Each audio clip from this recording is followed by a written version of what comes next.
France کے صدر Immanuel Macron نے کہا ہے کہ فرانس اس سال ستمبر میں فلسطین کو باضابطہ طور پر تسلیم کر لے گا۔ فرانس کے صدر نے ایکس پر ایک پوسٹ میں کہا ہے کہ اس کی آفیشیل اناؤنسمنٹ نیو یارک میں اقوام متحدہ کی جنرل اسمبلی کے اجلاس میں کی جائے گی۔ انہوں نے کہا کہ آج اس بات کی اشد ضرورت ہے کہ غزہ میں جنگ کا خاتمہ ہو اور شہری آبادی کو بچایا جائے، امن کے لیے ہر ممکن کوشش کی جائے۔ ہمیں فوری جنگ بندی، تمام یرغمالیوں کی رہائی اور غزہ کے عوام کو بڑے پیمانے پر انسانی امداد پہنچانے کی ضرورت ہے۔ فرانسیسی صدر میخواں نے ایکس پر اپنے پیغام میں کہا کہ مشرق وسطیٰ میں منصفانہ اور دیرپا امن کے لیے اپنے تاریخی عزم پر قائم رہتے ہوئے میں نے فیصلہ کیا ہے کہ فرانس فلسطینی ریاست کو تسلیم کرے گا۔ انہوں نے کہا کہ ہمیں حماس کو غیر مسلح کرنے، غزہ کو محفوظ بنانے اور تعمیر نو کی بھی ضمانت دینی ہوگی۔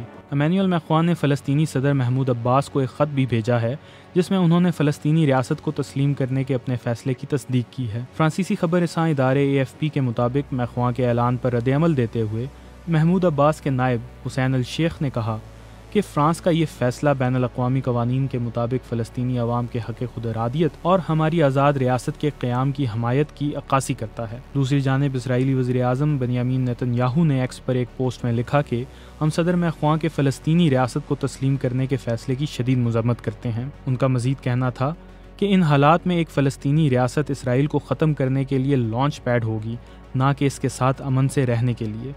واضح رہے کہ فلسطینی اسرائیل کے شانہ بشانہ ریاست کے خواہاں نہیں ہیں۔ امریکہ نے بھی فلسطین کو بطور ریاست تسلیم کرنے سے متعلق فرانس کے صدر ایمینوئل میخواں کے فیصلے کو مسترد کر دیا ہے۔ امریکی وزیر خارجہ مارکو روبیو نے ایکس پر اپنے ایک بیان میں کہا ہے کہ ایمینوئل میخواں کا یہ فیصلہ صرف اور صرف حماس کے پروپیگنڈے کو فروغ دیتا ہے۔ حماس نے فرانس کے فیصلے کو درست سمت میں ایک مثبت قدم قرار دیا اور دنیا کے تمام ممالک پر زور دیا کہ وہ فرانس کی پیروی کریں۔ اس وقت فلسطینی ریاست کو اقوام متحدہ کے 193 رکن ممالک میں سے 140 سے زائد تسلیم کرتے ہیں، لیکن اسرائیل کے سب سے بڑے حامی امریکہ اور برطانیہ سمیت اس کے اتحادیوں نے فلسطینی ریاست کو تسلیم نہیں کیا ہے۔